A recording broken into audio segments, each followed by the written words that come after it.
Entertainment News та бүхэндээ спортын болон хүрэхэд бэлэн болсон байна. Олон сайхан, олон биед хэрэгтэй, олон спортуудыг хүргэдэг үлээ. Энэ удаа харин Монголын хоккей холбооны олон улсын спортын мастер А Мэргэнтэй хамт байна. За, Шайб Мэргэн үү? Шайб Мэргэн сайхан байна. Сайхан үйлчж гинөө шинэ оны минь. За, шинэ оны минь дээ. За, шинэ онороо юу хийх гэж байна да? За, манайх бол одоо ямар ч хэсэ хоккей холбоо 2-р тойргийн тэмцээн дуусаад одоо ингээ финалийн юунд 2 сард Эрдэнэт болно. Одоо 3 том тэмцээн байгаа. Шведэд дэлхийн авраг бөмбөгтэй хоккейгоор. Тэгээ Саппорогийн өвлийн наадам байгаа. Тэгээд Challenge Cup гэдэг Таиланд болох юм. Аха. Энэ ингээ таны шавнар уу те энэ ч хичээлж байгаа хүмүүс? Тий, энд одоо ойролцоогоор нэг 50-аас 60-аад хүүхдүүд бэлтгэл хийж байгаа, байнга хийж байгаа. Шигшээгийн тамирчич байна. Манай мундаг одоо олон улсын тамирчич гэсэн Мөнгөлдөө, Тамира, Баяр сайхан нар бас энэ дэр яг энэ талбай дээр бол бас бэлтгэл хийдэг. Аха. За манай энэ попийнхан заавал бэлтгэгч байх албатай гэж байгаа юм биш. Зүгээр энэ амар их утаатай байх нөхцөлд хаана эрүүл мэндээрээ сайхан спортоор хичээлдэж өөрийнхөө спорт одоо эрүүл мэндэд одоо алт шиг тийм хувь нэмэр оруулах талаар л хөөцөлдөж яваад энэ спортын давуу сайхан чанарыг нь өөрөөр тань яриулах гээд хүрээд ирлээ. За. Ер нь бол одоо мөсөн талбай бол одоо энэ тэмдгүү байгаа. Ер нь бол утаа багтаа гэх юм бол хүүхдийн одоо шишээр байгуулсан 6 дугаар талбай байна, хороол байна, 15-д байна. Талбай дээр Сүхбаатарын талбай дээр хүртэл кото гарцсан байна. Тийм болохоор эцэг эхчүүдийг одоо хүүхдүүдэд тэр компьютерийн тоглоом утаснаас нь салгаад өвлийн орон байж ийн одоо хоккей тоглодог юм аа гэхэд ядахта гулгуулах юм бол ханаа томоо хөрөхгүй хүүхдүүд одоо ядахта байглаараа одоо чирэгжиж одоо энэ ханааднаас салах ийм бүрэн боломжтой байгаамаа. Гэхдээ яг би ч бас эмхтэй юм болохоор жоохон мэддэггүй л дээ. Тэгээд өнөөдөр ингээд өөрөө яг энэ спортын тамирчин шиг ингээд зогсож яхад айгүй хувцсны их гоё юм а те. Хувцсан гоё байгаа ч те. Ерөнхийдөө бол одоо ингээд бүрэн хувцалсан байна. Энэ бол нэг ойролцоогоор 15-аас 20 хил хувцсан гэж хүмүүс тоглодог. Эцэг эхчүүд хүүхдүүдэд зүгээр гулгуулахыг гэх юм бол ерөөсөө 1 номер нь болж өгвөл одоо дугууны чултгой малгай өмсүүлээд гаргавал яттай хүүхд арагшаага савхгүй. Бусд нь бол одоо энэ бол бүрэн хувцсууд ер нь хоккей тоглох тийшээ хандсан хувцс байна. Энэ бол одоо хоккей бүр би бол тоглох юм байна. Ягаад гэвэл би өөрөө гулгадаггүй гэлээ гэсэн энэ хувцс нь маш их аюулгүй юм байна. За энэ дотор бол надад бол миний шилбэг хамгаалсан хамгаалт байна. За миний энэ гарын дотор бас хамгаалт байна. Цээжин дотор хамгаалт байна. Эрэгтэй хүмүүст нэг хамгаалдаг газар байна. Энд байна. Энд тэгээд тоглоход ямар ч тийм бэртэл гэмтлийг авахааргүйгээр сайхан зүйлийг хангацсан байт юм байна те. Тий, аюулгүй байдал одоо ерөнхийдөө бол стандарт хувцсууд байгаа. Эцэг эхчүүд бол хоккейг аюултай гэж боддог. Тийм болохоор бол ер нь бол хувцсын өмсөд тоглоход бол ямар ч аюул байхгүй гэдгийг хэлмээр байна. Тий. За би ингээ сайхан цээж дөрөн амьсгалж байгаад энэ хэдтэйгээ нэг сайхан үзэлцээдхий. Би яг л 300 гэдэг кинонд гардаг баатар шиг байгаа өстэй тий. За тэгээ билнэ багшаа. За билээ. За үзье. За ингээд Mpop Entertainment News-ийн спорт болонгаар хоккейг ер нь хэрхэн яаж анхан шатанд тоглож сурахыг одоо үзүүлнэ. За Мэргэн багшаа кинонд дэр ямар ч үсэн ингэж байгаа гэдгийг мэдх юм байна. Хамгийн түрүүнд юуг анхаарах хэрэгтэй вэ? За хамгийн түрүүнд ямар ч байсан эхлээд жоохон суулттай голох хэрэгтэй.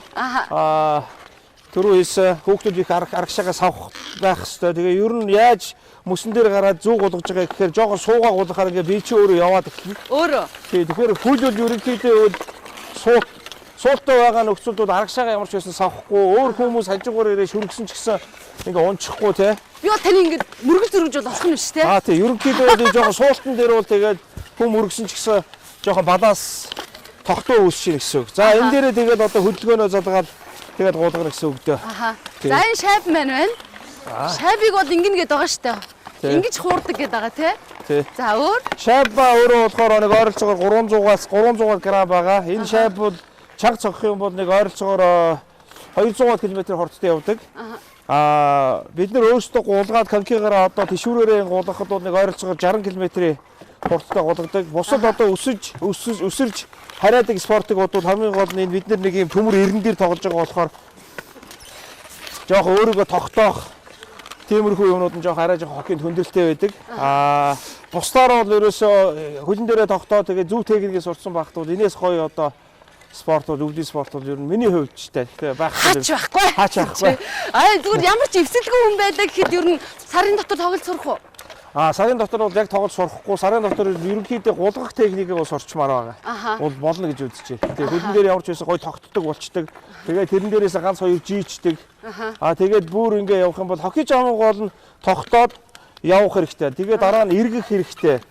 Тэгээ зогсож чадах хэрэгтэй. Тэгээ бүр нэмэх юм бол ингээ мод бариад тэгээд энийгээ залаад тэгээ энэ шайб мод өөрийн чинь бие тэгээ мэс дөрөв яг нэг болж ийж энэ яг тоглоом энэ бүх юм удирдах эхэлж байгаа. Тийм болохоор эхлээ 1 ноембер нь болохоор өөрийнхөө биеийг гулгалтандаа тааруулна. Дараа нь гар хөл мод бариул. Тэгээд дараа нь хамгийн сүүлд шайб барьж ийж тэгээ яг энэ 3 4 чи авсалтаадаа болж ийж хоккей тоглосон. Хүний биед одоо ямар их хөгжлийг өгөх вэ? Турж мөрөх уу? Гоё жим ингээ барих уу? Жингээ барих шүрмслэг болох уу? Тий яг бүр амар болчин суух нь арай юу юм гэхээс тэрнээс хоккей болохоор нэг өөрийгөө алчихгүй бол бүх булчингаараа барьж байгаа байхгүй юу?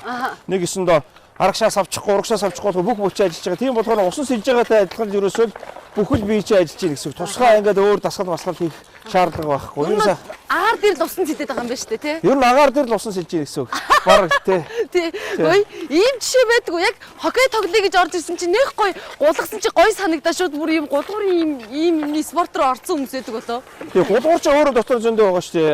Уран гулгалт байна, хоккей байна, керлинг байна, шорт трак байна. Тэгэл төрлүүд нь жоохон дотор өөр болчихж байгаа болохоос тий. Ерөнхийдөө бол манайхан зөвхөн биеийн тамирыг одоод өөрийгөө жоохон сайхан хөдөлгөч гэх юм бол зөвхөн сайхан тишүүр ийм юм өвсөөл гарахад бол хангалттай сайхан амралт болчихж байгаа.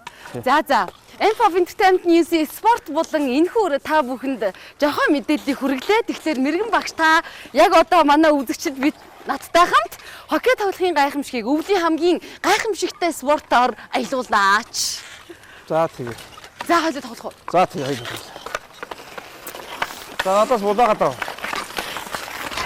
Ой, өгөөч. Ямар ч юм бэ? Дахиад нэг. За.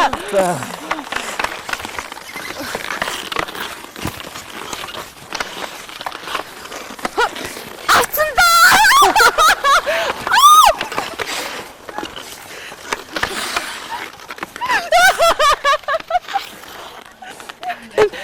Харин яг шахал шатахгүй нэг жоохон далим цорж байгаа нэг жоохон далимдуулчлаа уучлаарай. За надаас илүү ундаг тоглогч нар байгаа шүү гэдгийг хэлэх гэсэн. За энэ ч бол яг энэхэн хүрээд энэ мэдээлэлээр зогсохгүй спорт байна. Ямар ч байсан цаг зав гаргасан мэрэгэн танд баярлалаа. За баярлалаа. Та бүхтээ бүгдээр нь ажлын өндөрт амжилт хүсье. За баярлалаа. Info Entertainment News-ээ цэвэр агарын гайхамшигт спорт хоккей. Хоккей мандтгай. Хоккей мандтгай.